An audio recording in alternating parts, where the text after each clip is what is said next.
सभी जुड़ रहे दर्शकों श्रोताओं का भी बहुत बहुत आभार कि आपने समय निकाला। इस विपरीत परिस्थितियों में भी टेक्नोलॉजी ने हम सबको जोड़ दिया है, ये एक अच्छी बात है। और ऐसी आशंका और कठिन परिस्थिति में एक गोपाल दास नीरज जी की एक कविता मुझे याद आ रही है, जो मैं पढ़कर आप लोगों को सुनाऊंगी। तिमिर ढलेगा, मेरे देश उदास ना हो, फिर दीप जलेगा, तिमिर ढलेगा। मेरे देश उदास ना हो, फिर दीप जलेगा, तिमिर ढलेगा। यह जो रात चुरा बैठी है चांद सितारों की तरुणाई, बस तब तक कर ले मनमानी जब तक कोई किरण ना आई।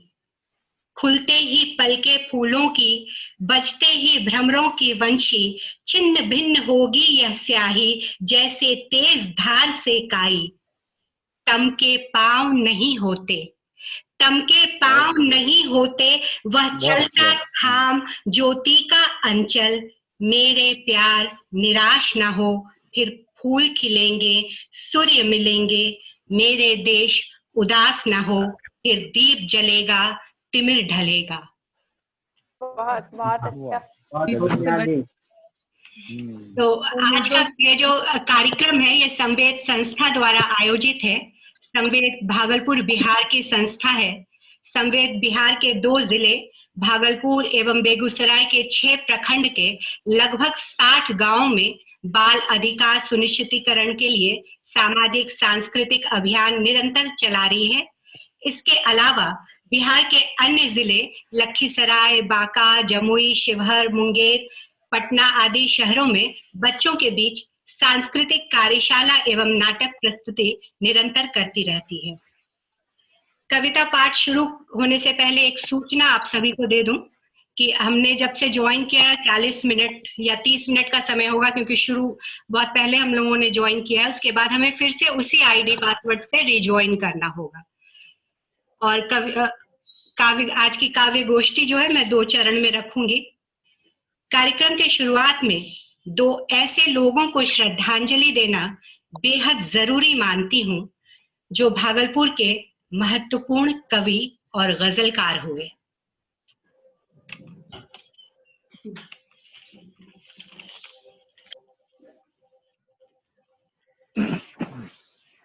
स्वर्गीय प्रेम प्रभाकर जी, जिनका जीवन लिखना, पढ़ना, मनन करना था। हिंदी के प्रोफेसर थे। साहित्यिक गतिविधियां उनके बिना अधूरी हैं। बड़े ही स्नेहिल इंसान हमारे बीच नहीं रहे, पर उनके द्वारा किए गए कार्य, उनकी रचनाएं सदैव हमारे बीच रहेंगी। स्वर्गीय सच्चिदानंद इंसान भागलपुर के बड़े अच्छे गजलकार और शायर हुए। उर्दू उनकी जुबान ना रहते हुए भी उनकी उर्दू की समझ बेहद आला थी। सचमुच भागलपुर का इंसान चला गया। संवेद की पूरी टीम की तरफ से दोनों महान हस्तियों को भावभीनी श्रद्धांजलि। कौन है? हम लोगों की तरफ से भी हमारी तरफ से भी विनम्र श्रद्धांजलि इस है। साल हमने बहुत कुछ खोया है, बहुत कुछ। ये साल बहुत कुछ खोया, बहुत लोगों को खोया। चलिए काव्य गोष्ठी शुरू करती हूँ। शुरुआत में एक युवा कवि जो कुछ दिनों से लिखने पढ़ने के क्षेत्र में बहुत सक्रिय हैं, यूपीएससी की तैयारी कर रहे हैं दिल्ली में रह करके, और सोशल मीडिया पे काफी एक्टिव रहते हैं। मैं इनको कहती हूँ कि इनकी कलम में स्याही नहीं इनकलाब है। तो आदित्य रहबर, आइए, और ये मंच अभी आपका है। बहुत शुक्रिया नेहा जी आपका। और संवेद के इस मंच पे आप सभी विरोधियों का मेरा प्रणाम। भूमिका तो ज्यादा नहीं बांध पाऊंगा। मेरी आवाज जा रही है आप लोगों के पास? कोई कंफर्म करा दें? बिल्कुल आ रही। मैं अभी जो हाल फिलहाल वर्तमान में जो किसान आंदोलन चल रहे हैं अपने देश में, मैं किसानों के ऊपर लिखने की कोशिश करता हूं, क्योंकि मैं किसान का बेटा हूं और वे अन्नदाता हैं। तो हमारी भी जिम्मेदारी बनती है कि अपने नजरिए से, अपने हैसियत से हम जो भी उनको दे सके वो दे।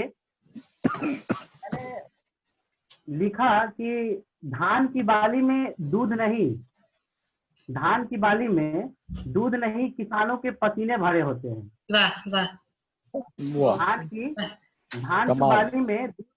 धान की बाली में दूध नहीं, किसानों के पसीने भरे होते हैं। हम चावल के दाने नहीं, उनके बदन के पोर पोर से उठी दर्द की बेचैनियां खाते हैं। वाह वाह वाह वाह वाह बहुत अच्छा। तो बहुत अच्छा। वे किसान पे एक छोटी सी खनिका में ही से एक अंश में सुनाऊंगा कि वे अन्न नहीं उपजाते, वे अन्न नहीं उपजाते, सभ्यताओं की खेती करते हैं। वाह वे बहुत सुंदर, बहुत अन्न सुंदर। नहीं, फिर से बहुत पढ़े, सुंदर, फिर से पढ़े। बहुत अच्छा। शुक्रिया। वे अन्न नहीं उपजाते, वे अन्न नहीं उपजाते, सभ्यताओं की खेती करते हैं। अन्न के एक एक दाने साक्षी हैं, भटकाव से स्थिरता के, अमानुष से मानुष के, असभ्य से सभ्य के। बहुत बहुत अच्छा, बहुत अच्छे। अब मैं अपनी कविता पे आता हूँ, जो मैंने अभी हाल फिलहाल में लिखी है। सुनिएगा कि मेरे पिताजी हमेशा कहते हैं, मेरे पिताजी हमेशा कहते हैं, अन्न खा के जन्म लिए हैं, अन्न खा के मर जाएंगे। मेरे पिताजी हमेशा कहते हैं, अन्न खा के जन्म लिए हैं, अन्न खा के मर जाएंगे। कितनी अजीब बात है ना, इन सब के इतर हर दिन मरते हैं लोग, गोली खाकर, जहर खाकर, ताने खाकर। और भी तरीके हैं मरने के, जबकि होना एक ही था। वाह वाह वाह और भी तरीके हैं मरने के, जबकि होना एक ही था। कृषि प्रधान देश अपने यहाँ ये बात उतनी ही सच है।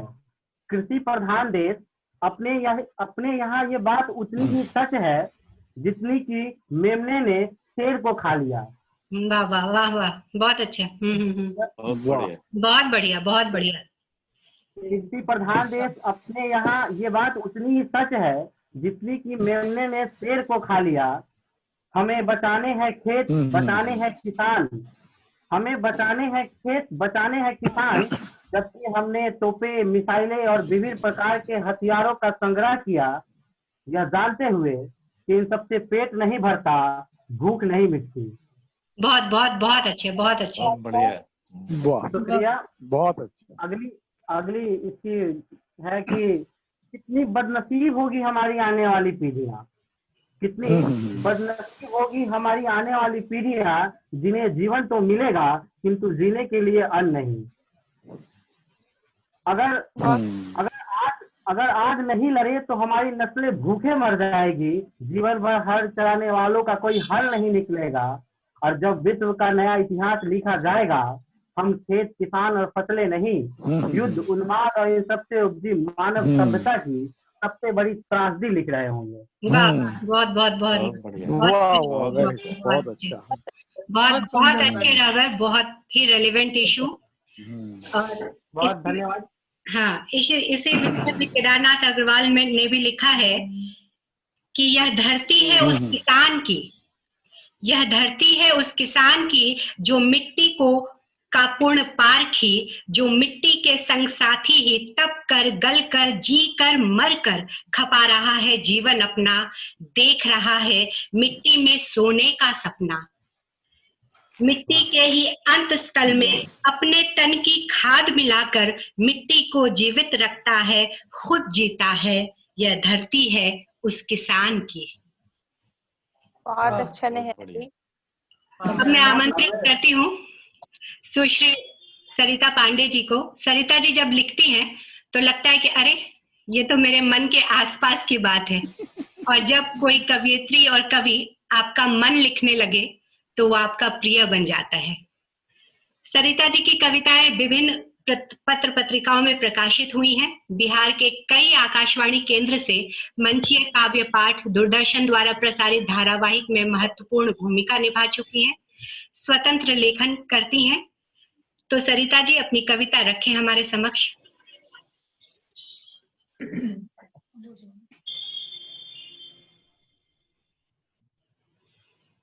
उन्हीं विचारों से मिलती जुलती रचना है, जो सब हम धीरे धीरे भूलते चले जा रहे हैं। जी हाँ। मेरी कविता का शीर्षक है और चूल्हा टूट गया। वाह वाह। माँ, तक सुन के ही मजा आ गया। चूल्हा टूट गया। माँ जब तक रही जीवित, संजोती रही सपने। माँ जब तक रही जीवित, संजोती रही सपने। बच्चों की कामनाओं के आकाश में टांकती रही तारे चमकीले। हताशा के टूटते सितारों की जगह चिपकाए उम्मीदों के कई कई चांद। वाह वाह, बहुत सुंदर लाइन। हताशा के टूटते सितारों की जगह चिपकाए उम्मीदों के कई कई चांद। उनकी धवल चांदनी से भगाया जीवन में घुस आए अंधेरों को।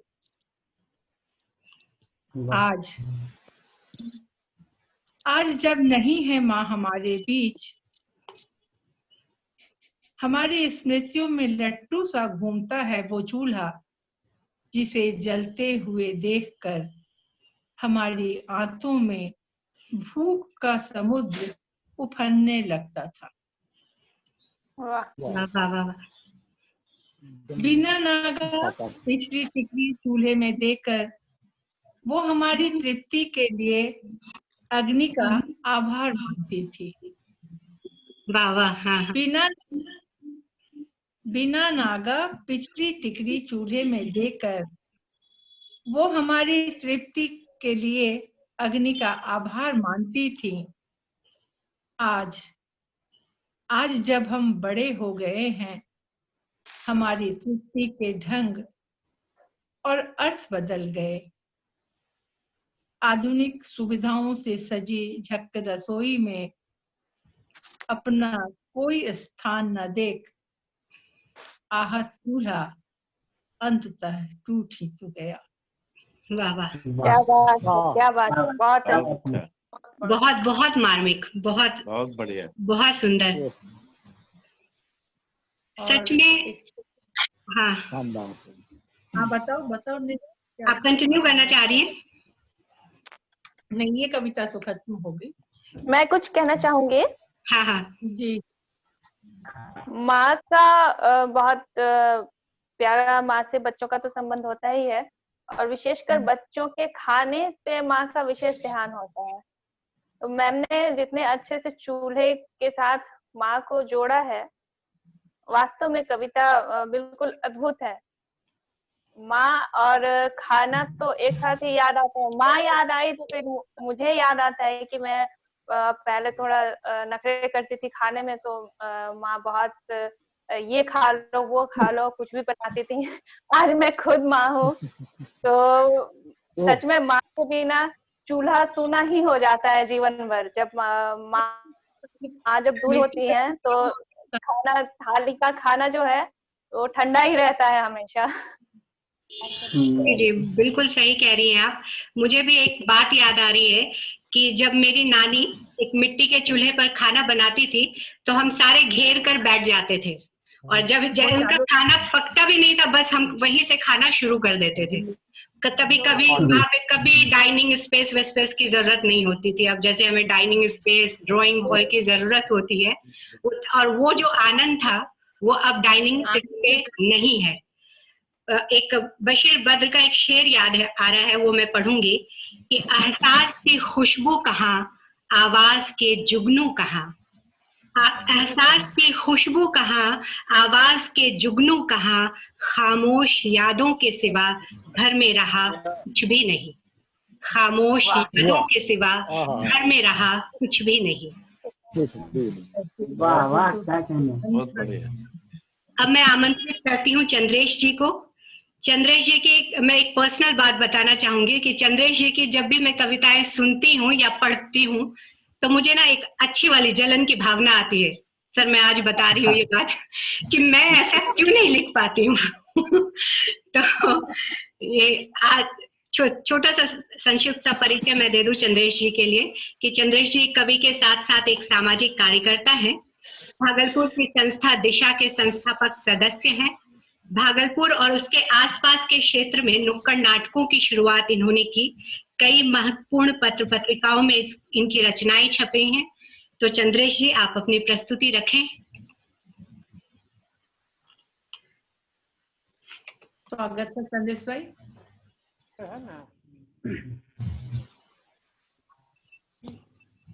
आगे की बात नहीं सोचता।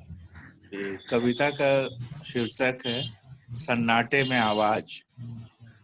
सन्नाटे में आवाज। शीर्षक ही अद्भुत है। रोज मैंने देखा एक सपना, सपने में दिखा अपना शहर, जहां पसरा था सन्नाटा हर तरफ। सोचने लगा मैं, पटरी पर चलती दौड़ती एकाएक क्यों ठहर सी गई जिंदगी। बेमौसम जमी झील में तब्दील हो गया एक जिंदा शहर। रोज मैंने देखा एक सपना, सपने में दिखा अपना शहर, जहां पसरा था सन्नाटा हर तरफ। सोचने लगा मैं, पटरी पर चलती दौड़ती एकाएक क्यों ठहर सी गई जिंदगी। बेमौसम जमी झील में तब्दील हो गया एक जिंदा शहर। बहुत सुंदर, बहुत सुंदर। मैं खो गया पुरानी यादों में, शहर के चौराहे गली नुक्कड़, जहां छापामार गुरिल्लों की तरह ना जाने कहां से आ धमकते थे चमकीली आंखों वाले वे लड़के, और शुरू हो जाता था उनका नुक्कड़ मजमा। मैं खो गया पुरानी यादों में, शहर के चौराहे गली नुक्कड़, जहां छापामार गुरिल्लों की तरह ना जाने कहां से आ धमकते थे चमकीली आंखों वाले सपनों से भरे हुए लड़के, और शुरू हो जाता था उनका नुक्कड़ मजमा। इतनी जल्दबाजी में होते थे वे लड़के, बातों बातों में बड़ी बातें कह जाते थे। बातों बातों में बड़ी बातें कह जाते थे, लोगों के सपनों से जोड़ देते थे अपने सपने, और देखते देखते गुरिल्लों की तरह गायब हो जाते थे वे लड़के। क्या यही है वह शहर? क्या यही है वह शहर? चौराहे गली नुक्कड़ सब खाली खाली, सूनी सड़कों पर लहू से लथपथ फड़फड़ाते सफेद कबूतर। सब खाली खाली, सूनी सड़कों पर लहू से लथपथ फड़फड़ाते सफेद कबूतर। घरों की खिड़कियां बंद, कहीं से कोई आवाज नहीं। कोई आवाज लगाता तो कोई जवाब नहीं। अजीब हालात हैं, ना इमरजेंसी ना कर्फ्यू, फिर भी यह भयानक सन्नाटा। स्थिति होती जा रही है बद से बदतर, किसकी लग गई इस शहर को नजर। कहीं से कोई आवाज नहीं, कोई आवाज लगाता तो कोई जवाब नहीं। अजीब हालात हैं, ना इमरजेंसी ना कर्फ्यू, फिर भी यह भयानक सन्नाटा। स्थिति होती जा रही है बद से बदतर, किसकी लग गई इस शहर को नजर। तभी अचानक उभरती है सन्नाटे को चीरती एक आवाज। तभी अचानक उभरती है सन्नाटे को चीरती एक आवाज। ठक ठक ठक, हाथ में थामे लाठी, प्रकट होती है एक कृष्णकाय छाया।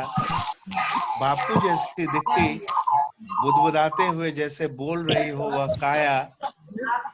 अरे ओ सोने वालों, जागो जागो, भली नहीं यह मदहोश नींद। इस मदहोशी से खोई थी हमने आजादी। देखते देखते मानचित्र से गायब हो जाएगा देश, बस बचेगा एक भूखंड, जिंदा मुर्दों से पटा एक देश। बुदबुदाते हुए जैसे बोल रही हो वह काया। अरे ओ सोने वालों, जागो जागो, भली नहीं यह मदहोश नींद। इस मदहोशी से खोई थी हमने आजादी। देखते देखते मानचित्र से गायब हो जाएगा देश, बस बचेगा एक भूखंड, जिंदा मुर्दों से पटा एक देश। कहना चाह रहे थे वे बहुत कुछ, कहना चाह रहे थे वे बहुत कुछ, लेकिन कहते कहते अचानक गायब हो गई वह छाया। सपना देखते देखते एकाएक खुल गई मेरी नींद। सपना देखते देखते एकाएक खुल गई मेरी नींद।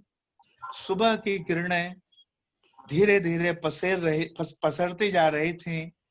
सुबह की किरणें धीरे धीरे पसरती जा रही थीं। अंधेरा समेट रहा था अपनी चादर, सन्नाटा अब भी था, लेकिन गूंज रही थी वह टूटती आवाज, सन्नाटे में सुराग बनाती वह आवाज। बहुत बहुत धन्यवाद। वाह, क्या बात है। बहुत सुंदर, मतलब कविता अंधेरे में के जैसी लग रही थी सुनने के बाद। बहुत बहुत ही बढ़िया। सारा दृश्य साकार हो रहा था। सोचने समझने वाली में आशा की एक किरण वाली कविता थी ये। अभी भागलपुर की स्थिति जो है और बाकी सब जगहों की जो स्थिति है, तो कहीं ना कहीं ये पंक्तियां जो है ना, लग रहा था कि हमारी जो दुखती रग है उसको पकड़ रही है, हो रही है। कीर्तन है और सबको सोचने के लिए बाध्य करने वाली कविता है। सब शब्दों के साथ गजब मतलब आपने खेला है, मतलब जिंदा मुर्दो, ये वाली जो शब्द थी बहुत बहुत बेहतरीन। हाँ सच में। और कविता का जो जिनका जिक्र था बापू का, तो सच में बापू ने एक आवाज में सबको एकजुट कर दिया था, पूरे देश को। तो इसी से संबंधित मैं चंद्रेश जी आपको दुष्यंत कुमार की एक कविता आपके साथ शेयर करना चाहूंगी। लंगड़ाकर चलते हुए पांवों को कंधा दूंगा, लंगड़ाकर चलते हुए पांवों को कंधा दूंगा, गिरी हुई पदमर्दित पराजित विवशता को बाहों में उठाऊंगा। इस समूह में इन अनगिनत अचिन्ही आवाजों में कैसा दर्द है कोई नहीं सुनता, कैसा दर्द है कोई नहीं सुनता, पर इन आवाजों को और इन कराहों को दुनिया सुने मैं ये चाहूंगा। दुष्यंत कुमार की। बहुत बढ़िया, बहुत बढ़िया।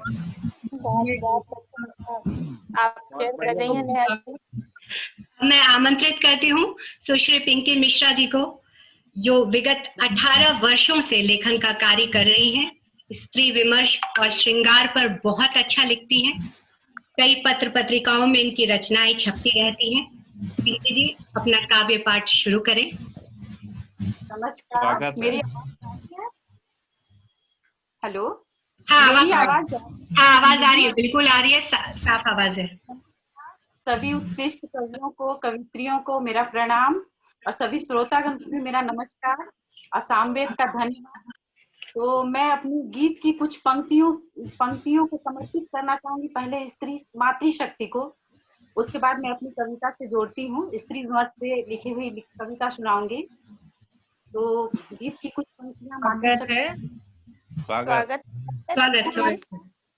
हमने हृदय अंबर सह पाया, धरा सा धैर्य है हमने हृदय अंबर सह पाया, हमने पले जीवन, हमने पले जीवन, हम ही तो है इनकी जाया, हमें पले जीवन, हम ही तो है इनकी जाया।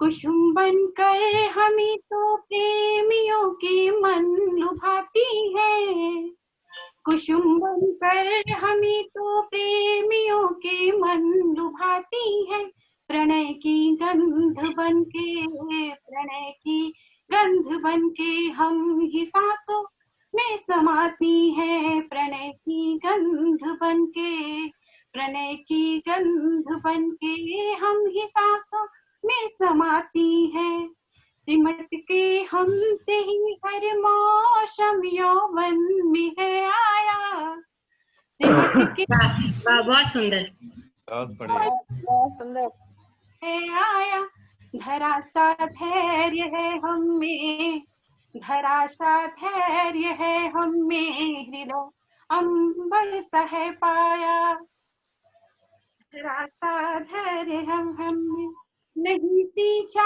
हमें कोई स्वयं ही नहलाती है, नहीं सींचा हमें कोई स्वयं ही नहलाती है, पीकर बूंद स्वाति की, बूंद स्वाति की हम मोती बनाती है।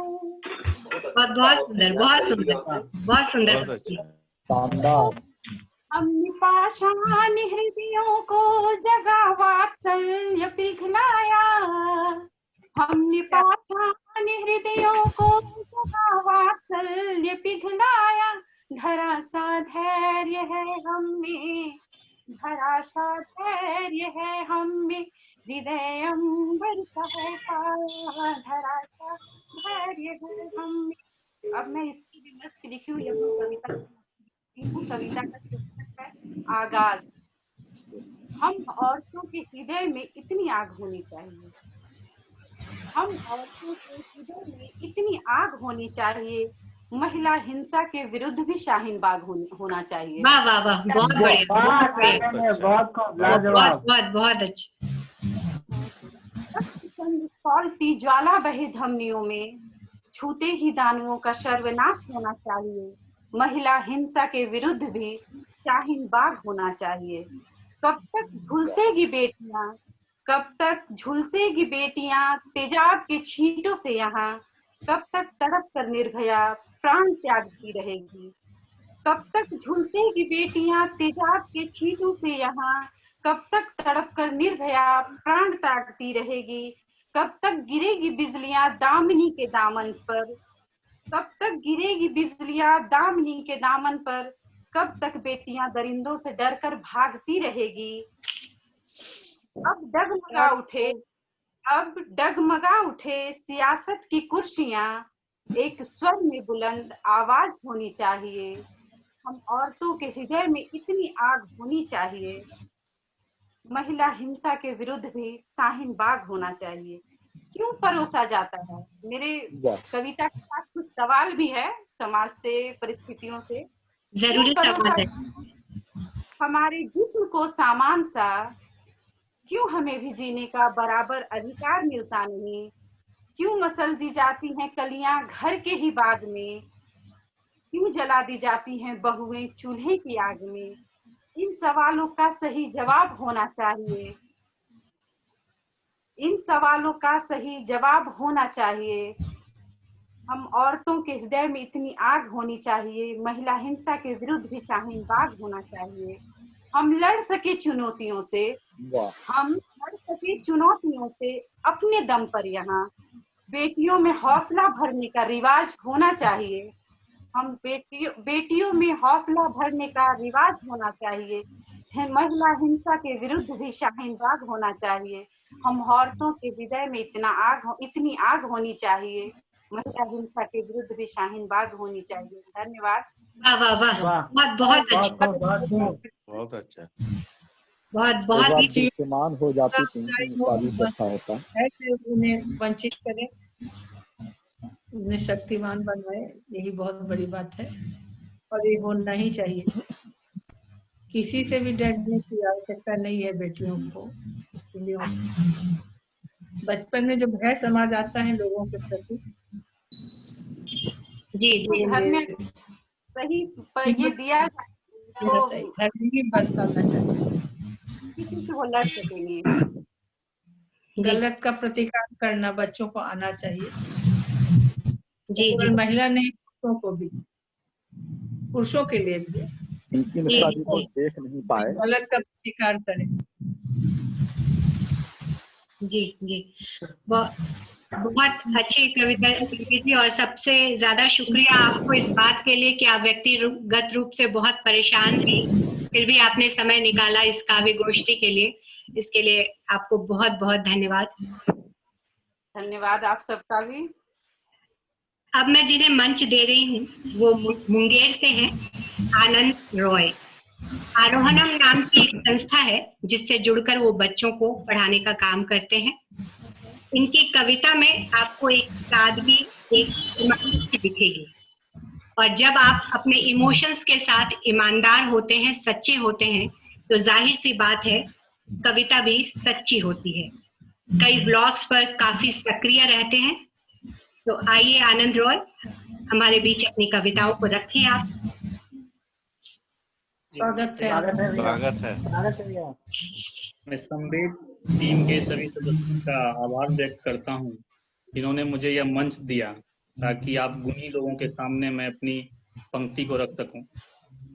तो मेरी जो पहली कविता है वो पर्यावरण से संबंधित है कि हमें पेड़ को क्यों नहीं काटना चाहिए और पेड़ हमारे लिए कितना इम्पोर्टेंट, और इस पे कुछ काम भी हम लोग कर रहे हैं। तो मैं अपनी पहली कविता सुनाता हूँ जिसकी शीर्षक है हत्या। तो सुनिएगा, आवाज जा रही है सबको? हाँ जी जी। आवाज बिल्कुल साफ है, पढ़े।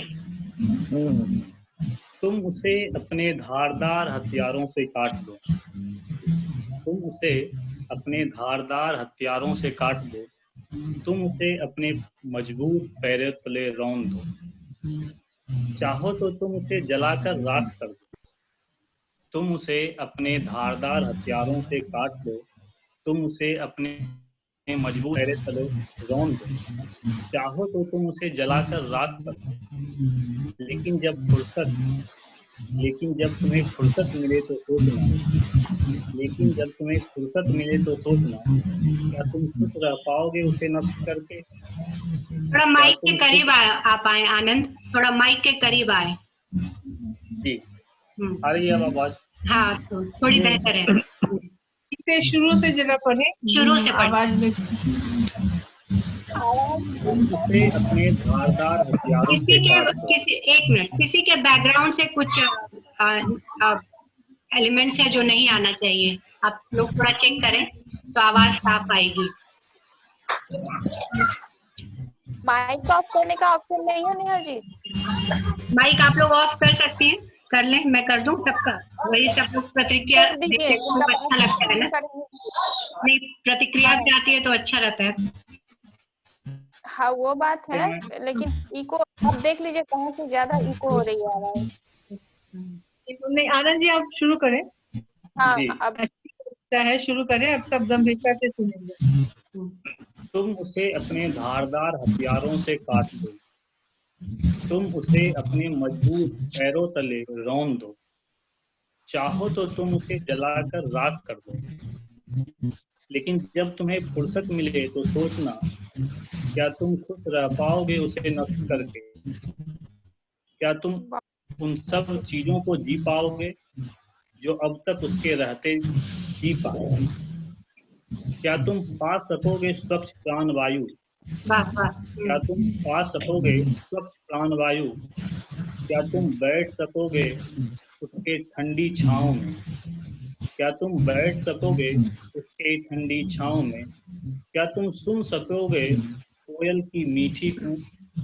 क्या तुम सुन सकोगे कोयल की मीठी कूक? क्या तुम भीग सकोगे अपनी प्रेमिका संग फिर से बारिश की बूंदों में? क्या तुम भीग सकोगे अपनी प्रेमिका संग फिर से बारिश की बूंदों में? सुनो, जब तुम एक पेड़ की हत्या करते हो ना, सुनो, जब तुम एक पेड़ की हत्या करते हो ना, उस पेड़ के साथ तुम भी मर चुके होते हो, उस पेड़ के साथ तुम भी मर चुके होते हो, बस फिर तुम्हारे पास बच जाता है तुम्हारा मुर्दा शरीर, बस फिर तुम्हारे साथ बच जाता है तुम्हारा मुर्दा शरीर। वाह वाह वाह, बहुत बहुत अच्छा, बहुत अच्छा, बहुत अच्छा, बहुत अच्छा, बहुत अच्छे, बहुत अच्छा, बहुत खूबसूरत। मैं दूसरी कविता पढ़ूं क्या? देख लेते हैं दूसरा चरण जब चलाते हैं आनंद जी, ठीक है, क्योंकि हो सकता है बीच में फिर समय भी खत्म हो, तो ठीक है। तो आनंद जी आपको एक बात बताना चाहूंगी, अशोक सिंह एक बड़े अच्छे कवि हुए, उन्होंने पेड़ पर बड़ी लंबी कविता लिखी है, उसका कुछ अंश मैं आपको सुनाना चाहती हूँ। इधर कविताओं में कम पढ़ते जा रहे हैं पेड़, इधर कविताओं में कम पढ़ते जा रहे हैं पेड़, कम होती जा रही है पेड़ों पर लिखी कविताएं। पेड़ को दुख है कि उस कवि ने भी कभी अपनी कविताओं में उसका जिक्र नहीं किया जो हर रोज उसकी छाया में बैठ लिखता रहा देश दुनिया पर कविताएं। तो आपकी कविता में पेड़, प्रकृति सबका जिक्र देखकर अच्छा लग रहा है, क्योंकि आज के युवा न सिर्फ सोच रहे हैं प्रकृति के बारे में बल्कि अपनी कविताओं में स्थान भी दे रहे हैं। तो बहुत बहुत शुक्रिया आपका। जी शुक्रिया। धन्यवाद आनंद का। पेड़ वैसे भी हर लेखक के जीवन में शामिल है, पेड़ न हो तो फिर लेखन सामग्री नहीं उपलब्ध। जी जी जी जी। पेड़ों को बचाना तो हमारा विरासतीय संस्कार है। प्रेम है तो सब बांटने का हमारी मतलब पेड़ों का इतना महत्व है कि बिना गरिमा के जीवन नेहा अब आगे बढ़ा जाए। मैं आमंत्रित करती हूँ सुश्री दिव्या त्रिवेदी जी को, जो पूर्णिया से हैं, गृहिणी है, कविता इन्हें कुछ हो रहा है ना, एक मिनट मुझे सिपाही करने दें।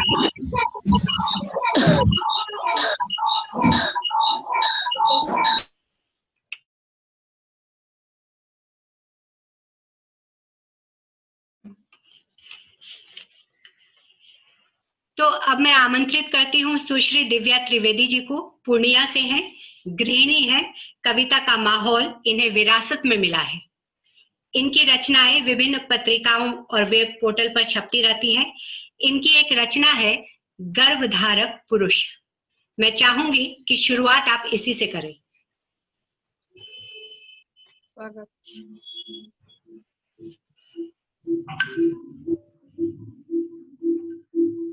अनम्यूट करें, अनम्यूट करें, अनम्यूट करें।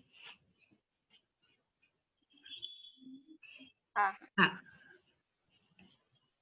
मंच पे उपस्थित सभी काव्य मनीषियों और सभी आदरणीय जनों को मेरा सादर नमस्कार है। मेरी रचना गर्भधारक पुरुष वास्तव में परिवार में पुरुषों का और बच्चों के लालन पालन जन्म में पुरुषों का जो योगदान होता है, उनकी जो भावनाएं होती हैं वो कहीं ना कहीं गौण हो गई हैं। लोग माँ की ममता, प्रेम, दुलार, इसको तो सब लोग लिखते हैं, देखते भी हैं, लेकिन एक पुरुष और पिता या पुरुष जिस भी संबंध में वो बच्चों से जुड़ता है, उनकी ममता और दुलार को कम ही आंका जाता है। मैंने कम ही पढ़ा है अब तक इस विषय पे कोई भी रचना या कुछ भी। तो मैं अब अपनी रचना प्रस्तुत करती हूँ। जैसे स्त्री में होती है विद्यमान सारी बातें एक बच्चे के लिए, जैसे स्त्री में होती है विद्यमान सारी बातें एक बच्चे के लिए, इसी तरह देखा है मैंने पुरुष में विद्यमान अपने व अन्य बच्चों के प्रति उनकी ममता और दुलार को। जैसे स्त्री में होती है विद्यमान सारी बातें एक बच्चे के लिए, इसी तरह देखा है मैंने पुरुष में विद्यमान अपने व अन्य बच्चों के प्रति उनकी ममता और दुलार को। पिता बनने से पहले मामा और चाचा बन देखा है दुलारते हुए अपने भाई बहन के बच्चों को। पिता बनने से पहले मामा और चाचा बन है दुलारते हुए अपने भाई बहन के बच्चों को, और अपनी संतान के जन्म से पहले अपने मृत पिता की संतान के लिए चिंतित होते हुए मैंने देखा है एक पुरुष को भी प्रसव पीड़ा से गुजरते हुए। मैंने देखा है एक पुरुष को भी प्रसव पीड़ा से गुजरते हुए, उतनी ही बेचैनी को सहते हुए, और संतान के जन्म के बाद उतना ही सुकून ओढ़ते हुए। मैंने देखा है एक पुरुष को भी प्रसव पीड़ा से गुजरते हुए, उतनी ही बेचैनी को सहते हुए, और संतान के जन्म के बाद उतना ही सुकून ओढ़ते हुए। मैंने देखा है एक पुरुष को गर्भ धारण से लेकर प्रसव पीड़ा से गुजरकर अपने कर्तव्यों की छाती से लगा संतान का पेट भरते हुए। वाह वाह वाह, बहुत सुंदर। फिर से पढ़ें इस लाइन को। मैंने देखा है एक पुरुष को गर्भ धारण से लेकर प्रसव पीड़ा से गुजरकर अपने कर्तव्यों की छाती से लगा अपनी संतान का पेट भरते हुए। वाह। उनकी उनके सपनों के लिए अपनी नींद बेचते हुए और ममता के आंचल में अपनी संतान को पालते हुए, उनके सपनों के लिए अपनी नींद बेचते हुए और ममता के आंचल में अपनी संतान को पालते हुए देखा है मैंने स्त्री के साथ एक पुरुष को भी अपनी संतान का गर्भ धारण करते हुए। हाँ, स्त्री के साथ एक पुरुष को भी अपनी संतान का गर्भ धारण करते हुए मैंने देखा है एक गर्भधारक पुरुष। धन्यवाद। बहुत बहुत बहुत बहुत सुंदर, बहुत सुंदर दी, बहुत सुंदर। सरिता जी, आप माइक अपना ऑन करें, माइक ऑन करके आप लोग प्रतिक्रिया दें। मैंने ऑफ किया था, कुछ अनवांटेड एलिमेंट्स थे। सब लोग माइक ऑन करके प्रतिक्रिया। क्या है मतलब कि एक स्त्री के अंदर मतलब एक पुरुष का मन होकर मतलब दिखना बहुत बड़ी बात है। मन स्थिति को समझना। और बहुत सच्ची बात लिख रही है, क्योंकि पुरुषों में पुरुषत्व तो होता ही है, साथ साथ एक ममत्व भी छुपा होता है। तो आपको बहुत बहुत बधाई दिव्या जी इस सृजन के लिए। कम लिखा भी गया है। आप कोई बताएंगे? सरिता जी बोले जा रही हैं लेकिन उनका माइक ऑन नहीं है, कैसे उनको बताया जाए? माइक ऑन कर ले। आवाज आ रही है मेरी? दिव्या से मेरा कहना था कि बहुत अच्छी कविता बोली, वात्सल्य से भरी हुई कविता जो पुरुष भी महसूस करते, और नीच से हटकर संजय जी सामने है, दिखाई दे रहे हैं हमको, तो बताते हैं कि इस परिस्थिति से वो भी गुजरे होंगे। मित्र है इसलिए एक चुटकी लेते हैं, ताकि पुरुष भी वात्सल्य से भरा होता है। वात्सल्य जिसके अंदर घर और माँ बाप कुछ नहीं होता, बच्चा भी वात्सल्य से भरा होता है, ममता होती है, तो एक नैसर्गिक गुण है, मानवीयता है। मैम वही वाली बात है, हमने मतलब एक दो लाइन लिखी थी कि पिता प्रेम की, पिता उस प्रेमी की तरह होता है जो प्रेम तो करता है मगर दिखा नहीं पाता है। वाह वाह, बहुत है। प्रेम के अलावा बहुत सारे दायित्व होते हैं जो उसको चुप कर देते हैं। चुप बहुत कुछ कर जाता है। दायित्वों के भार में पिता का प्रेम कहीं ना कहीं छुप जाता है। जी जी, आगे बढ़ती हूँ मैं। अब मैं बुलाती हूँ डॉक्टर सुनील कुमार शाह जी को। सुनील जी लगभग 25 वर्षों से रंगमंच, सामाजिक कार्य एवं साहित्य सृजन से जुड़े हैं। मेरे बड़े अच्छे मित्र हैं। अब उन्होंने साथ में कई मंचीय प्रस्तुति दी है। कमाल के अभिनेता तो है ही, साथ में एक कवि का मन रखते हैं। वर्तमान में मारवाड़ी महाविद्यालय भागलपुर में कॉमर्स के असिस्टेंट प्रोफेसर हैं, साथ ही संवेद संस्था के सक्रिय साथी हैं। तो सुनील जी अपनी कविता रखिए हमारे साथ। धन्यवाद नेहा जी। मेरी आवाज आ रही है? हाँ, आवाज आ रही है। यहाँ पर चंद्रेश जी हैं, सरिता पांडे जी हैं, ये तो बहुत मतलब हम लोग एक गार्जियन की तरह हैं, और कुछ हमारी उम्र के लोग भी हैं। हाँ। तो बहुत कविता में ये दोनों मतलब बड़ा नाम है आज, मतलब हमारा सोचिए आशीर्वाद है कि ये दोनों इस पटल पे हैं। तो इन लोगों के सामने कविता पढ़ना एक तरह से सुई को दीपक दिखाना है। फिर भी जो मैंने अपनी भावनाएं व्यक्त करना चाहता हूँ, एक तो है कि मैं चाहता हूँ कि लोग पॉजिटिव हों, पॉजिटिव सोच रखे। तो इसके लिए मैंने कुछ लिखा है। हमें नहीं चाहिए क्रांति, हमें नहीं चाहिए क्रांति जो फिर जन्म दे विश्व युद्ध को। आवाज में डिस्टरबेंस है सुनील जी, आपकी आवाज में डिस्टरबेंस है।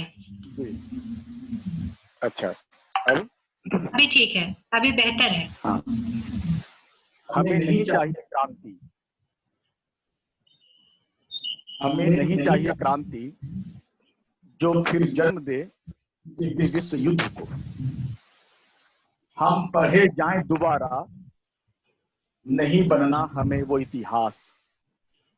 हम पढ़े जाएं दोबारा, नहीं बनना हमें वो इतिहास।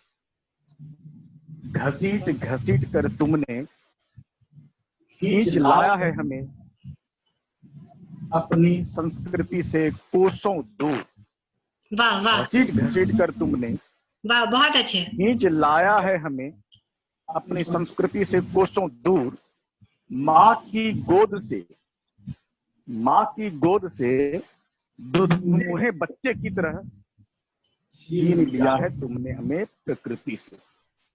वाह वाह, माँ की गोद से दुधमुहे बच्चे की तरह छीन लिया है तुमने हमें प्रकृति से। चुरा ली है खुशबू तुम्हारे दिए गुलाब के फूलों ने। चुरा ली है खुशबू तुम्हारे दिए गुलाब के फूलों ने हमारी सौंधी मिट्टी। चुरा ली है खुशबू तुम्हारे दिए गुलाब के फूलों ने हमारी सौंधी मिट्टी की। नहीं चाहिए हमें तुम्हारे वो मुरझाने वाले गुलाब। नहीं चाहिए हमें तुम्हारे वो मुरझाने वाले गुलाब। वाह वाह, बहुत हो चुका तुम्हारा हमें बहलाना फुसलाना। बहुत हो चुका तुम्हारा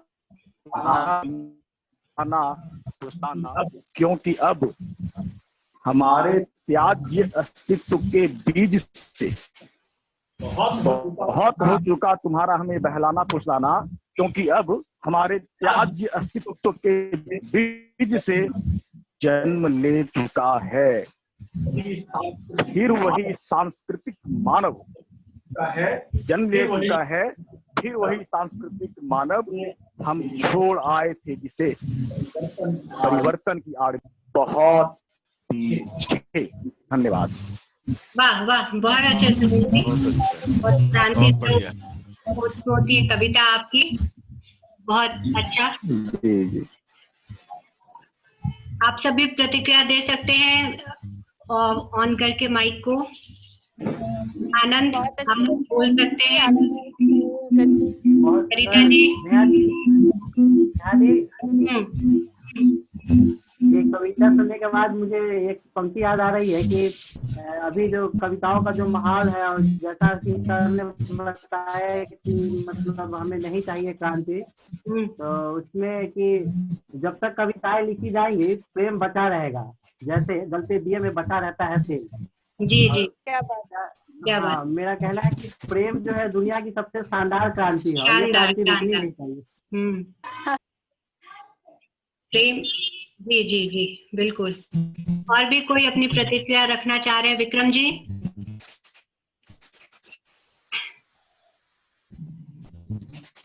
ठीक है, तो अब मैं दूसरा चरण शुरू करती हूँ। हो सकता है बीच में व्यवधान, हो सकता है क्या होगा ही, बीच में व्यवधान होगा ही, समय सब ये अवधि खत्म होगी तो बीच फिर से आप लोग रिज्वाइन कर लें, ये मेरा रिक्वेस्ट है। तो मैं शुरुआत से करूंगी, वही सीक्वेंस अप्लाई करती हूँ। आदित्य, आप फिर से पढ़ें अपनी एक कोई कविता। जी, मैं अभी पढ़ूंगा। अभी कुछ देर पहले जो दिव्या जी ने पढ़ा, एक स्त्री के अंदर से मतलब एक पुरुष के लिए जो भावना थी वो आई सामने। तो मैं भी पुरुष हूँ, तो मेरे अंदर भी एक स्त्री रहती है, तो मैं भी पढ़ूंगा। मैंने देखा है मन स्थिति को, मतलब कोशिश करूंगा, मतलब इसको अन्यथा ना लें कि मेरे अंदर एक स्त्री रहती है, मैं मत रही है, होना ही चाहिए। नहीं नहीं नहीं,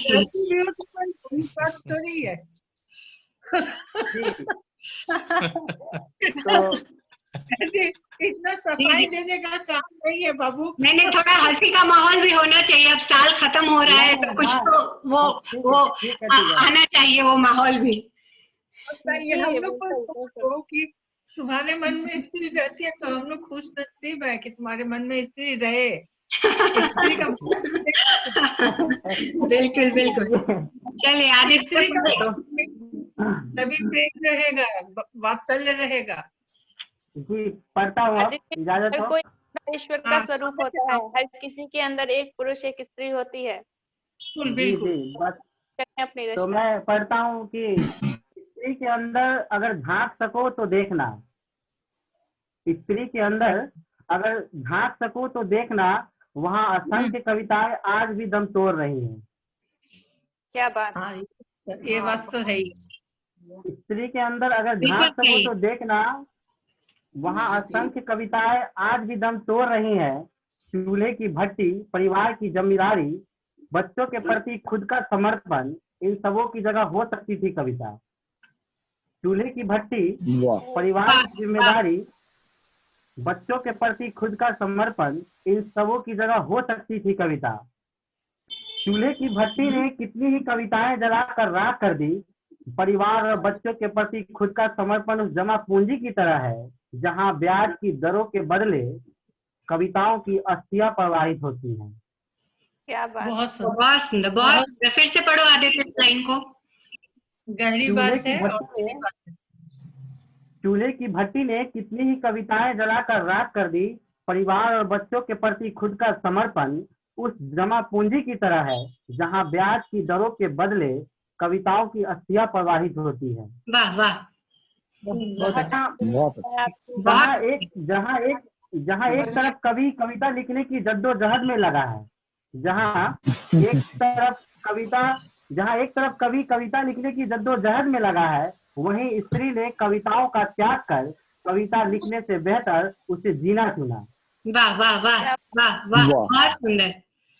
फिर से। जहाँ एक तरफ कवि कविता लिखने की जद्दोजहद में लगा है, वहीं स्त्री ने कविताओं का त्याग कर कविता लिखने से बेहतर उसे जीना चुना। ऐसा हम सोच सकते हैं, कह नहीं सकते, क्योंकि उसे समझना कठिन है। त्याग करना उसके दैनिक जीवन का एक हिस्सा है, जिसे कई बार उसे उसका शौक समझ लिया जाता है। त्याग करना उसके दैनिक जीवन का एक हिस्सा है, जिसे कई बार उसका शौक समझ लिया जाता है। कई बार कविताएं घर की दहलीज पार करना भी चाहती हैं, किंतु रूढ़िवादी समाज और हमारी संस्कृति लठ लिए दरवाजे पे खड़ी होती है। वाह वाह वाह वाह। कई बार कविताएं घर की दहलीज पार करना भी चाहती हैं, किंतु रूढ़िवादी समाज और हमारी संस्कृति लठ लिए दरवाजे पर खड़ी होती है। तब वो खुद का मूल बचाने की वहां में खुद को कहीं भूल बैठती है, या यूं कहूं अस्तित्व विहीन हो जाती है, और हम अपनी आंखों के सामने उनकी मृत्यु पर हास्य विनोद कर अपनी ताकत की नुमाइश करते हैं, यह भूलकर कि उनके हत्यारे हम स्वयं हैं। क्या बात है, क्या बात है। आखिरी बंद पढ़ रहा हूँ कि जो कविताएं स्त्री विमर्श पर लिखी गई है, जो कविताएं स्त्री विमर्श पर लिखी जाती है, दरअसल वो कविताएं नहीं। जो कविताएं स्त्री विमर्श पर लिखी जाती है, दरअसल वो कविताएं नहीं, दुख, वेदना और अवसाद की भट्टी से तपकर निकला वो इस्पात है, जिसे हम सब अपने अपने तरीके से औजार बनाने में इस्तेमाल करते हैं। धन्यवाद।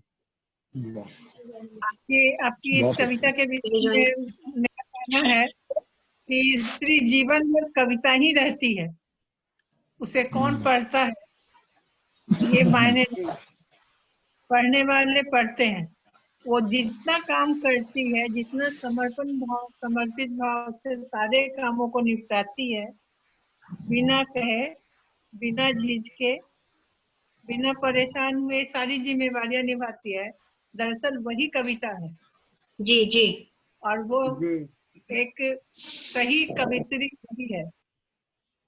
जी बिल्कुल। रीता जी, अब आप अपनी कोई कविता या गीत जो आपका मन करे आप रख सकते हैं। मैं कहना चाहूंगी आदित्य जी की कविता के लिए। बोलिए। स्त्री को लिखता हर कोई है, स्त्री को लिखता हर कोई है, पढ़ता शायद ही कोई है। आदित्य जी ईश्वर करे कि जो आपने लिखा है जीवन में आप उसे पढ़ें भी। आपके लिए यही बात कही आपने कि जीवन की जो कविता हो। सरिता जी, आप अपनी कविता या गीत पे आए, क्योंकि समय का थोड़ा देखना है हम लोगों को। ठीक है। मैं मित्र इंसान जी को समर्पित करती हूँ इस रचना को, क्योंकि ये रचना उन्हीं के कारण तैयार हुई थी और उन्होंने पलाश पत्रिका के लिए एक रचना देने के लिए, तो 2015 की ही ये रचना है। जी जी। तो मैं सुनाती हूँ। उनका जो विचार था, जीवन शैली जो थी, इसी पर लिखा है मैंने। प्रण पलाश का शीर्षक है, प्रण पलाश का। प्रण पलाश का जगाए आस खास सा, प्रण पलाश का जगाए आस खास सा, कि हम लिए मशाल हाथ में बढ़ते रहे, जुड़ जुड़ के साथ साथ उछलते रहे। वाह वाह। सोई ना ईमानदारी आसमां, लिख के जाए हम अनोखी एक अमर कथा। ईमानदार आचरण में हम रहे, सद्भावना के हित ही जीवन जिए। दिन खटास का भुला के आस पास का, हताश प्राणों में विश्वास को भरते रहे। वाह वाह। जुड़ के साथ साथ यूं चलते रहे, इंसानियत की नीयतों पे हो यकीन, प्रेम से भरी रहे सरजमीं, मासूमियत को किसी बोल पर, दिल के तराजू पे उसे तोल कर, खिल उठा पलाश भर के उनमें जो सुबह आस पास हम उसे बिखेरते रहे, जुड़ जुड़ के साथ साथ यूं चलते रहे, जुड़ जुड़ के साथ साथ यूं चलते रहे। बहुत बहुत सुंदर। धन्यवाद। बहुत बढ़िया। बहुत सुंदर। मेरे पास तो मैं साथ साथ गाती आपके, इतना अच्छा लग रहा था सुन के। ये रचना तैयार हुई थी। अच्छा अच्छा। और आज तो उन्हें श्रद्धांजलि स्वरूप हम अपने हाँ। कविता भागलपुर से बहुत अच्छी तरीके से आपने उनको याद किया और श्रद्धांजलि दी है। अब आगे बढ़ती हूँ, मैं चंद्रेश जी से अनुरोध करूंगी कि आप अपनी कविता। नेहा, लेकिन ये मेरा ये कहना है कि 5-6 हो रहा है। हाँ हाँ मैं देख रही हूँ, देख लेते हैं जूम कितना खींच रहा है हमने फिर रिज्वाइन कर लेंगे। आप अनम्यूट हो, ये माइक को ऑन करें, माइक ऑन करें। माइक को ये कह रहे थे कि ये तो कभी खत्म नहीं होने वाली प्रक्रिया है, तो हमको लगता है कहीं न कहीं तो विराम लगाना चाहिए ना। नहीं, एक छोटी सी कविता आप रखें और छोटी सी टिप्पणी भी रखें आज के आयोजन के लिए, फिर आगे देखते हैं क्या होता है। ठीक है। तो बहुत छोटी सी 4 लाइन की कविता। हाँ हाँ। अलविदा साल का आखिरी दिन, डूबता हुआ सूरज अलविदा कह रहा है, साथ ही यह कहकर कि कल फिर लौटूंगा नए साल का पहला दिन लेकर। वाह वाह, बहुत सुंदर, बहुत सुंदर। बहुत अच्छा। अगर आपकी कोई छोटी सी टिप्पणी हो चंद्रेश जी इस कार्यक्रम या आयोजन को लेकर के तो आप रखें, फिर मैं आगे बढ़ूं। बहुत बहुत धन्यवाद नेहा, मतलब बहुत अच्छा लगा एक साथ इतने लोगों को, कवियों को एक मंच पर देख के, और खास करके अभी भी कोरोना काल खत्म तो नहीं हुआ है, हम लोग उसी दौर से गुजर रहे हैं। कुछ स्थिति बेहतर हुई है पहले से जरूर, लेकिन इस कोरोना काल में डिजिटल मंच ने दूर दराज के लोगों को बहुत नजदीक ला दिया एक दूसरे से। मेरे जैसे माइग्रेटेड लोगों को हाँ, बिल्कुल तमाम लोगों को। तो ये इस मंच की एक बड़ी उपलब्धि है कोरोना काल में, क्योंकि संकट तो बहुत सारे आए, सामने भी हैं, आने वाले समय में भी वो संकट रहेगा अभी, लेकिन संकट के बीच भी सृजन का जो ये काम लगातार चलता रहा, इससे बहुत ताकत मिलती है। जी जी। और हमेशा एक नई ऊर्जा इससे मिलती है, क्योंकि जिस तरह से लोग अपने घरों में बंद हो गए, एक तरह से वो अवसाद की स्थिति बन सकती थी। तो इस डिजिटल मंच ने, कविता या दूसरे माध्यमों ने मतलब कम से कम लोगों को एक दूसरे से जोड़ के रखा, और हम एक दूसरे के रूबरू हैं, चाहे बंगलोर में हो, कोलकाता में हो, दिल्ली में हो, भागलपुर में हो, मुंगेर, पूर्णिया या जहां भी हो, तो हम एक दूसरे को देख रहे हैं, एक दूसरे से संवाद कर रहे हैं। जी जी ये एक बहुत बड़ी ताकत है डिजिटल माध्यम की। जी तो आज का दिन भी चूंकि साल का आखिरी दिन है, हम लोग ये उम्मीद करते हैं कि आने वाला साल नई खुशियां लेकर, नई संभावनाओं के साथ कल उपस्थित होगा। जी जी। और आयोजन के लिए समवेत को, खास करके विक्रम और वर्षा को, और नेहा ने जिस खूबसूरत अंदाज में ये पूरा संचालन किया इस कविता मंच का, उसके लिए नेहा को बहुत बहुत धन्यवाद और शुक्रिया। और इस कोरोना काल में नेहा लगातार बहुत अच्छा काम कर रही है कविता के माध्यम से, तो हम लोगों को इससे एक ऊर्जा मिलती है, कुछ नया करने का जज्बा अंदर पैदा होता है। तो बहुत बहुत शुक्रिया नेहा। Thank you. आशीर्वाद आशीर्वाद हम सबके तरफ से Neha. Thank you so much. आप देखने का मौका मिला तुम्हारे कारण, इसलिए बहुत अच्छा। अब मैं एक नए कवि को आप लोगों के सामने एक 4 लाइन की उनकी कविता है। विक्रम जी, आप कैमरा ऑन करें। विक्रम जी, आवाज जा रही है आप तक? हाँ हाँ, आवाज आ रही है। कैमरा ऑन करें और आप अपनी कविता रखें हमारे सामने। मैम, रानी का फोन आ रहा था, बात कर लो। जी विक्रम जी, स्वागत है आपका, रखें आप अपनी कविता। ये जो प्रेम पर कई कविताएं हुई, तो प्रेम का जो क्या स्वरूप होना चाहिए, इस पर मैंने कविता मतलब लिखी है, बहुत पहले लिखी थी। तो वो कविता है, कई लम्हों के बाद मैंने कोशिश की, कई लम्हों के बाद मैंने कोशिश की पढ़ने को, श्रृंगार रस में डूबे उस चेहरे को, मैंने पढ़ा वो आंखें, वो चेहरा, वो सादगी। पर मैंने पढ़ा नहीं उसकी मानसिकता को, उसकी सोच को, उसके विचार को, और मैंने बिना सोचे समझे चढ़ा दी परत प्यार के वाही वातावरण की। नतीजा यह कि विकृत कर गया उसका चेहरा। धन्यवाद। वाह वाह, बहुत बहुत सुंदर, बहुत सुंदर विक्रम जी, बहुत बहुत बढ़िया। दिव्या जी, आप छोटी सी अपनी एक कविता रखें। जी नेहा जी, बिल्कुल। छोटी सी, हाँ छोटी सी कोई कविता है तो आप रखें। अब छोटी सी ही लेती हूँ, पुरुषों की बात की थी, अब स्त्री की बात कर लेती हूँ थोड़ी सी। हाँ हाँ हाँ, जरूरी है। जी। बेखुद हुई स्त्रियां इसका शीर्षक है। कि अब प्रेम की बात चल गई है, पुरुष की बात हो गई, स्त्री की बात हो गई, तो मैं प्रेम और स्त्री को एक साथ ले आती हूँ।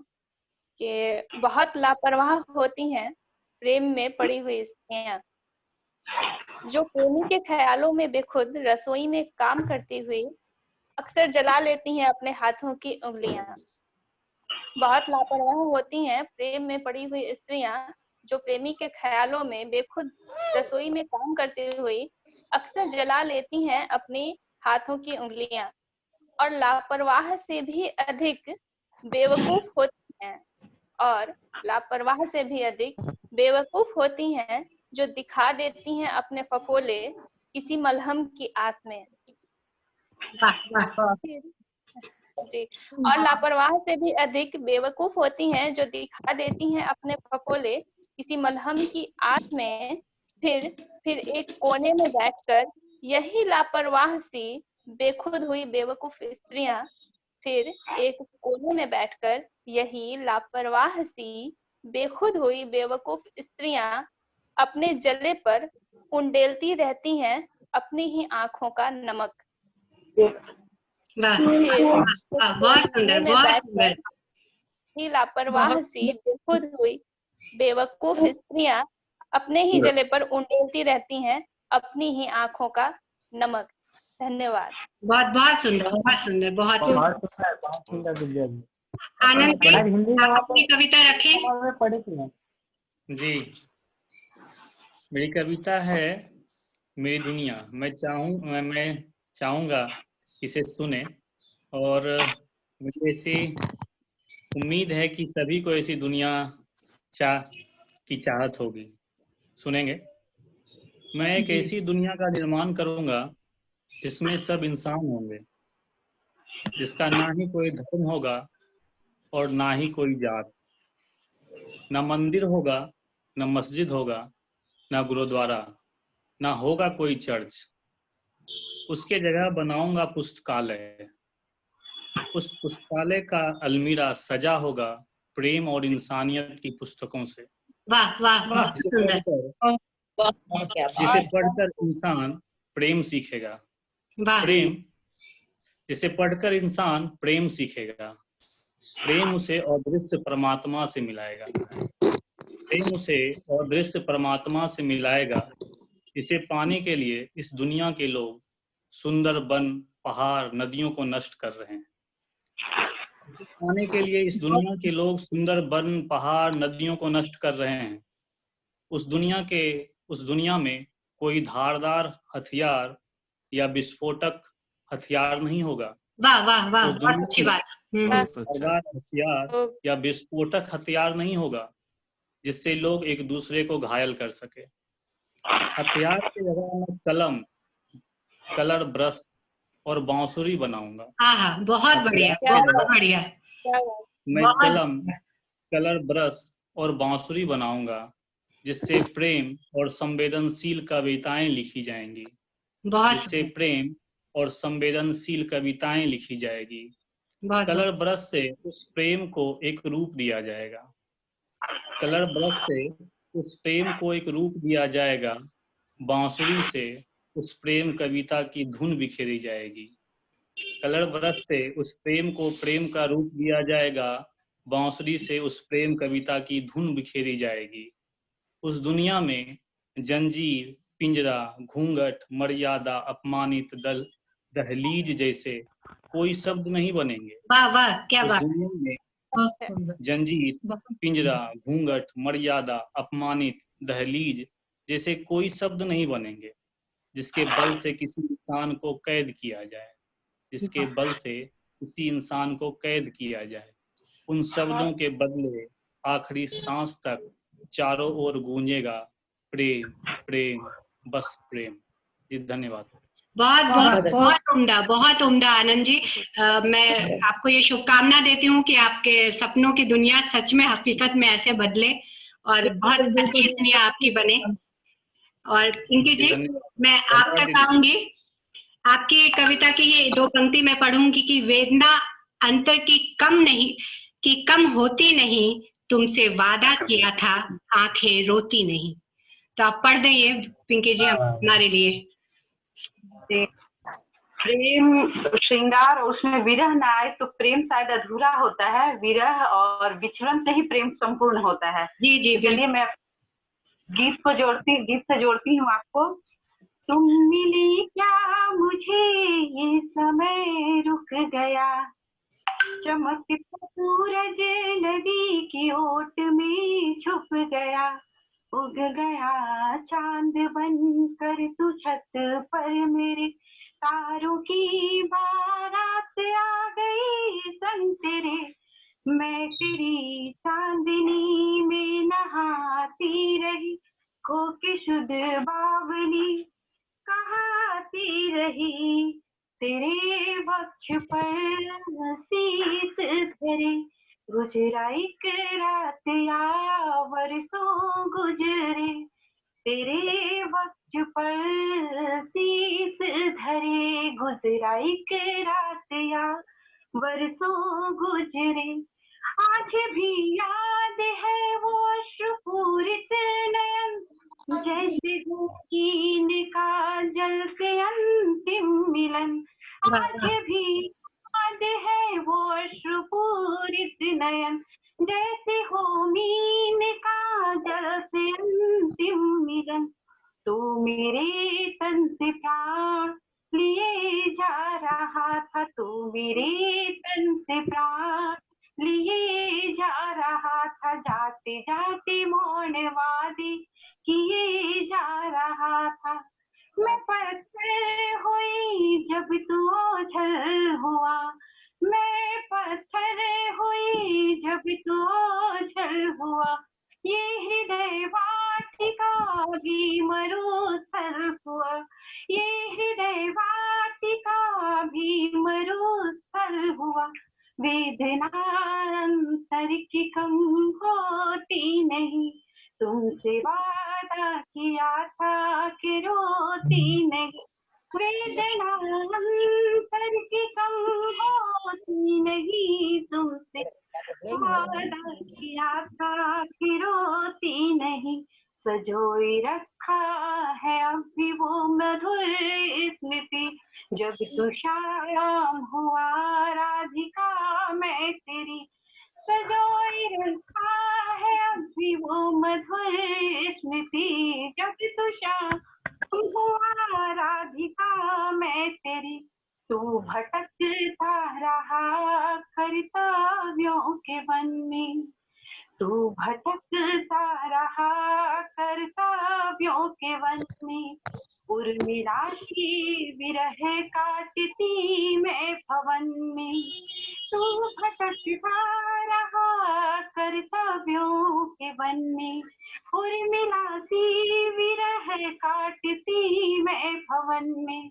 एक तपस्या बनी जीवन की कथा, एक तपस्या बनी जीवन की कथा, कोई समझेगा कैसे हृदय की व्यथा, वाह वाह वाह, समझेगा कैसे हृदय की व्यथा, कैसे लिख दूं मुझे तुमसे प्यार नहीं, कैसे लिख दूं मुझे तुमसे प्यार नहीं, आज भी तेरा इंतजार नहीं, आज भी तेरा इंतजार नहीं।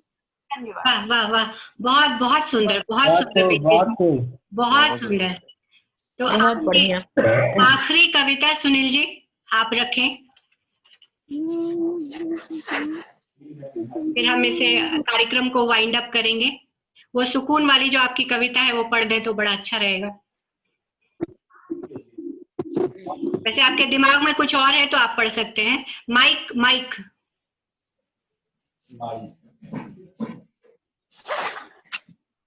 सुकून वाला ही अच्छा रहता है। हाँ आ रही है आवाज? हाँ आ रही है। सुकून वाली कविता आप पढ़ दें। जी हाँ हाँ दीदी। वह सदियों पहले गुम हो गया था अचानक, वह सदियों पहले गुम हो गया था अचानक, खोजता रहा हूँ तब से उसे मैं, अपने गांव की कच्ची पगडंडियों से होते हुए, शहर की गांव के कंगूरे पर चढ़कर, गुम हो गया अचानक, हाँ तब से उसे मैं अपने गांव की पगडंडियों से होते हुए, शहर की गांव के पूरे निहारता रहा हूँ आकाश की ओर, निहारता रहा हूँ आकाश की ओर। कई बार मुंडा मैंने उसे अचानक ही वह दिख गया मुझे कल, अचानक ही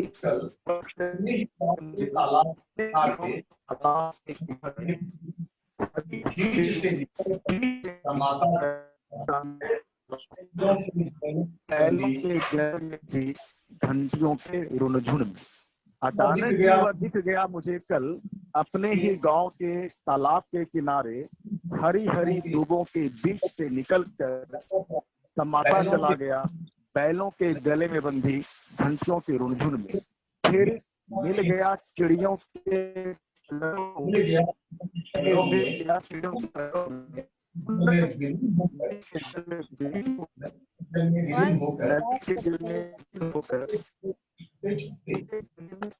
वाइंड अप कर लेना चाहिए लग रहा है दीदी, आवाज ये हो रहा है।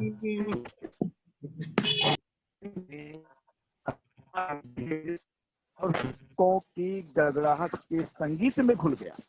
उसकी झोपड़ी में अनाज के ढेर और हुक्कों की गड़गड़ाहट के संगीत में घुल गया। अंततः पुआल के नर्म बिछौना पर मैंने कर ही लिया उसे तलाश। वाह वाह वाह, बहुत बहुत सुंदर। चलो वर्षा जी, आप एक छोटा सा धन्यवाद ज्ञापन रख दें, क्योंकि लग रहा है अब ये जूम हमें इजाजत नहीं देगा, हम बहुत एक्सटेंड करते जा रहे हैं। तो आइए वर्षा जी, मेरे सामाजिक सांस्कृतिक साथी हैं, संवेद की संस्थापक सदस्य हैं, धन्यवाद ज्ञापन करें आप। वर्षा जी आवाज आ रही है?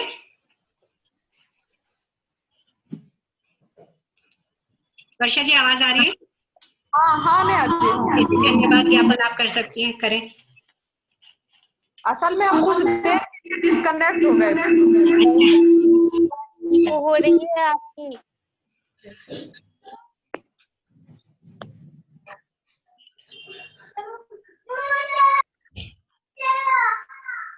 वो जी जी सुन पा रहे हैं वर्षा जी, आप बोलें।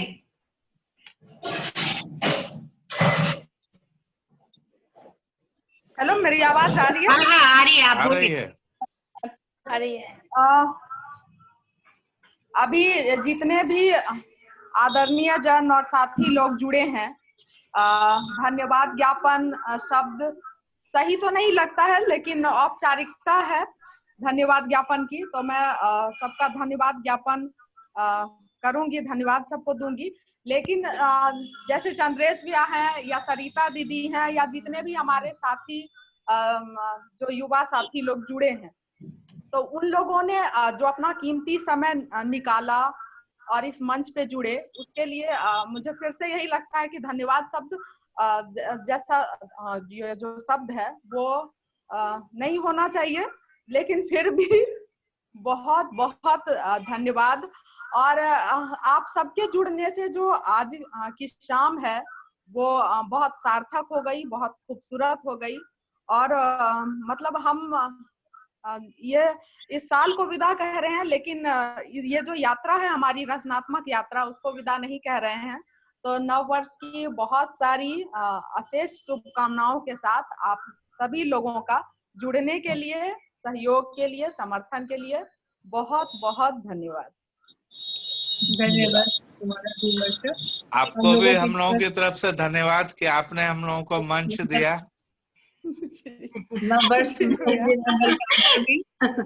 जी जी जी, सबको जोड़ा है आप लोगों ने। उसके लिए मंगल कामना करती हूँ। शुभकामनाओं के साथ आज इस कार्यक्रम को विराम देती हूँ। फिर जल्दी ही मिलेंगे, कुछ अलग सोच के कुछ अलग करना है हमें। सभी को बहुत धन्यवाद। सबको नव वर्ष की शुभकामनाएं। हाँ, असल में नेहा के क्या चंद्रेश भैया, क्या नेहा को विशेष रूप से धन्यवाद कि वो बेंगलोर में भी इतनी दूर रह के और उन्होंने हम सभी साथियों को एक जगह लाने का जो प्रयास किया, तो नेहा को विशेष रूप से धन्यवाद। और नेहा का संचालन बहुत अच्छा था। और एक जानकारी ये भी कि नेहा का एक यूट्यूब चैनल है जिसपे वो कविता और कहानियां अपनी डालती हैं, तो आप सभी से यह आग्रह भी होगा कि उसको जरूर देखें, जिन्होंने नहीं देखा है। चंद्रेश भैया लोग को शायद पता होगा। तो देखा है। हाँ, मालूम है। जी जी, नेहा को विशेष रूप से से तो गाइडेंस लेते रहती हूँ मैं, उन्हें पता है। हम तो तुम लोगों से गाइडेंस लेते हैं। तुम लोग इसके विशेषज्ञ हो। मेरी तरफ से भी धन्यवाद नेहा, तुमने मुझे ज्वाइन कराया, इतनी महान। आपने ज्वाइन किया, बहुत अच्छा लगा, पूरे कार्यक्रम में रही। हाँ, श्रोताओं का धन्यवाद जरूर मैं करूंगी। श्रोताओं का बहुत बहुत आभार कि सब लोग जुड़े और पूरे समय तक रहे, ये बड़ी बात है कि आप। नेहा दी आपका विशेष आभार इस मंच के लिए। जी जी जी, शुक्रिया शुक्रिया। ठीक है। हाँ, सबको नव वर्ष की शुभकामना। ठीक है। सबों को आपको लीव क्लास करना है। लीव क्लास में कर देते हैं ना। टच करो एक बार। मॉर्निंग देखो तो क्या